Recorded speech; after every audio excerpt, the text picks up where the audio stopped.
Hello everyone and welcome back to my channel. अगर आपकी शादी होने वाली है या अगर आपकी शादी हो चुकी है, अगर आपका रिश्ता कहीं तय हो रहा है या इन प्रोसेस है और आप जो है बड़ी बहू बनकर जा रही हैं और एज़ अ बड़ी बहू आपका रिश्ता जो है वो पक्का होने जा रहा है या आपकी इंगेजमेंट होने वाली है एज़ अ बड़ी बहू, और अगर आपका जो है वो शादी भी हो चुकी है और साथ साथ जो है आपको बड़ी बहू का खिताब भी मिल चुका है, या अगर आप जो है शादी के बाद जॉइंट फैमिली सिस्टम में जो है एज़ अ बड़ी बहू रह चुकी हैं और अब आप अलग हो चुकी हैं, तो आज की वीडियो आप ही के लिए है। आज की वीडियो को आपने पूरा एंड तक देखना है ताकि जो लड़कियां एज़ अ बड़ी बहू शादी करवा के जा रही हैं या एज़ अ बड़ी बहू जिनका रिश्ता पक्का हो रहा है, तो आज अगर वो ये वाली वीडियो देख लेंगे तो इन फ्यूचर उनको बहुत सारे मसाइल जो हैं उनसे वो बच जाएंगी और उनके लिए आने वाली ज़िंदगी जो है वो कदरे आसान हो जाएगी। क्योंकि हमें जो है वो किसी ने इतना गाइड नहीं किया था कि जब आप किसी घर में बड़ी बहू बनकर जाती हैं तो आपको जो है वो अपनी बाउंड्रीज़ किस तरह से सेट करनी है, और अगर आप ऐसा बड़ी बहू जो है वो घर में एंट्री देती हैं तो आपके ऊपर कौन कौन सी ज़िम्मेदारियां जो हैं वो आएंगी और आपको किन किन ज़िम्मेदारियों को पूरा करना है और किन से जो है वो आपको अपने आप को थोड़ा सा लिमिट में रखना है, तभी आपकी लाइफ जो है वो ईजी रहेगी। लेकिन जब हमें जो है इस चीज़ का पता नहीं था और हम जो है वो लगातार मेहनत करते रहे एज़ अ बड़ी बहू, और उसके बाद हम जो बदनाम हुए कि बस पूछे मत कि क्या क्या हुआ। और इसलिए मैं चाहती हूँ कि अगर आपको एज़ अ बड़ी बहू बनाकर लेके जाया जा रहा है या आपका रिश्ता हो रहा है, तो आपको जो है वो कौन कौन सी बातों का बहुत ध्यान रखना है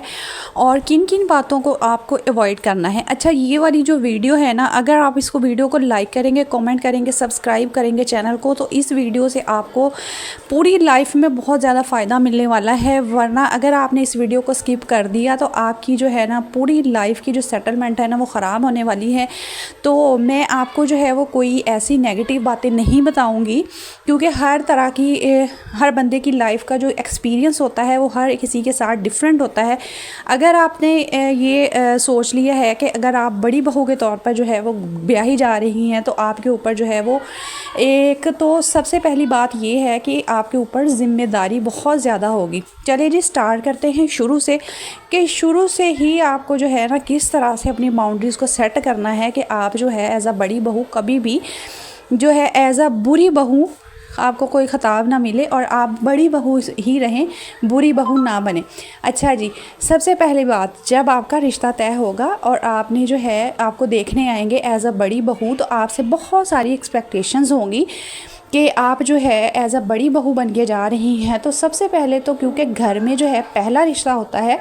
और घर में पहली बहू जा रही होती है, तो उसके बहुत ज़्यादा जो है उसको अप्रोच दी जाती है, उसके बहुत ज़्यादा नाज नखरे उठाए जाते हैं, उसको सर पे बिठाया जाता है और फिर जो है ना उसको इतनी ज़्यादा जो है ना हाइप दी जाती है कि वो लड़की जो है वो अपने आप को कोई महाराजा समझने लगती है कि मैं पता नहीं किसी सल्तनत की जो है वो शहज़ादी बन के जा रही हूँ, और उसकी एक्सपेक्टेशंस जो हैं वो बहुत ज़्यादा शुरू से ही बढ़ा दी जाती हैं।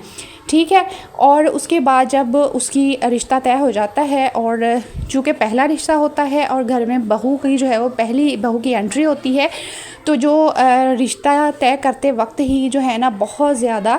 प्यार मोहब्बत दिखाया जाता है, जो कि बिल्कुल आर्जी होता है। उसके ऊपर आपने बिल्कुल भी कान नहीं धरना। सबसे पहली और सबसे ज़रूरी बात, अगर आपका बड़ी बहू के तौर पर रिश्ता हो रहा है तो सबसे पहले तो आपने इस चीज़ को जो है वो रियलाइज़ करना है कि आपको जो इतनी इज़्ज़त इतनी तौक़ीर दी जा रही है, इसके पीछे आपको बहुत ज़्यादा पे ऑफ करना पड़ेगा। इसलिए आपने खुश नहीं होना कि आपको इतनी ज़्यादा जो है वो इज़्ज़त दी जा रही है। ठीक है, अगर आपका रिश्ता हो गया है तो ये आपकी किस्मत में था, हो गया है तो चले ठीक है, हो गया। उसके बाद ही आती है इंगेजमेंट की बारी। जब आपकी इंगेजमेंट होगी तो आप क्योंकि पहली बहू हैं और बड़ी बहू हैं, तो आपके लिए बहुत सारे तोहफ़े तोहफ़ लाए जाएंगे। जिस तरह से नॉर्मली जो है वो रिश्ता तय होने के बाद लाए जाते हैं, उससे कुछ ज़्यादा ही आपको अप्रोच दी जाएगी। आपके लिए कुछ एक्स्ट्रा तोहफ़े तोहफ़ लाए जाएंगे जो कि आपकी एक्सपेक्टेशन से बहुत ज़्यादा बढ़कर होंगे, और आपको लगेगा कि आप जो है एज़ अ बड़ी बहू आपने कोई बहुत बड़ा कारनामा सर अंजाम दिया है कि आप जो है वो बड़ी बहू बन के जा रही रही हैं तो आपको इतनी ज़्यादा जो है वो इज़्ज़त और तौक़ीर मिल रही है, जो कि बिल्कुल आर्ज़ी साबित होगी। तो इसलिए आपने जब आपकी मंगनी होगी और आपको एक्स्ट्रा प्रोटोकॉल दिया जाएगा, वो इसलिए दिया जाएगा क्योंकि कोई भी चीज़ जो नई होती है, कोई भी रिश्ता जो नया बनाया जाता है, उस पे ऊपर जो है वो एक्सपेक्टेशंस भी ज़्यादा होती हैं और उसके ऊपर जो रिज़ल्ट है वो भी ज़्यादा आता है, क्योंकि आप पहली बहू हैं और बड़ी बहू हैं, तो इसलिए आपको कुछ एक्स्ट्रा तोहफ़े तोहफ़ भी मिल सकते हैं। तो इस पर भी आपने खुश नहीं होना, क्योंकि आगे चल के आपको ये जो आपको इस वक्त प्रोटोकॉल मिलेगा, इसका आपको बाद में बहुत बड़ा पे ऑफ करना पड़ेगा। ठीक है जी, ये यहाँ तक हो गया। आपकी इंगेजमेंट भी हो गई है। उसके बाद जब आपकी इंगेजमेंट हो गई है तो आपके ऊपर पहली ज़िम्मेदारी ये आती है, क्योंकि आप घर की बड़ी बहू हैं और एज़ अ बड़ी बहू आप जो है वो बहू बनकर जा रही हैं, तो हर दूसरे तीसरे चौथे दिन आपको जो है वो अपने ससुराल में जो है वो फ़ोन करना है, उनका हालचाल पूछना है और उनकी जो है वो आपने बहुत ख्याल रखना है, क्योंकि आप बड़ी बहू हैं और आपके ऊपर बहुत सारी एक्सपेक्टेशंस जो हैं वो आपके ऊपर बेस कर रही हैं। इसलिए आपने शुरू से ही, अगर आप बड़ी बहू बन के जा रही हैं, तो पहले नंबर की नसीहत ये है कि आपने शुरू से ही लिमिट में रहना है। आपने उन लोगों को जो है वो उतनी ही, जितनी आप बाद में इज़्ज़त उनको देना चाहती हैं, उसके लिए आपने अभी से बाउंड्री बनानी है कि आपने जो है डिसाइड करना है कि आपने उनको वीक में कितनी दफ़ा कॉल करनी है। अगर आपने उनको कॉल करनी है 2 दफ़ा, तो आपने 2 दफ़ा ही कॉल करनी है, उससे ज़्यादा नहीं करनी और उससे ज़्यादा आपने एक्सपेक्टेशंस जो हैं वो उनसे नहीं रखनी। ठीक है, फ़र्स्ट नंबर पे सबसे पहला असूल ये है, आपने अगर एज़ अ बड़ी बहू सर्वाइव करना है तो आपका सबसे पहला असूल ये होना चाहिए कि आपने सबसे पहले ये बात आपने डिसाइड करनी है आफ्टर एंगेजमेंट कि आपने जो है वो कितनी दफ़ा कॉल करनी है और कितनी घंटे के लिए करनी है, आधे घंटे के लिए करनी है। तो उसके लिए आपको ये पहला असूल जो है वो अपनाना पड़ेगा। और इस वीडियो का जो सेकंड पार्ट है उसको देखने के लिए आपको चैनल को सब्सक्राइब करना पड़ेगा, वीडियो को लाइक करना पड़ेगा और इस तरह के और बहुत सारे मशवरे जो है वो आपको नेक्स्ट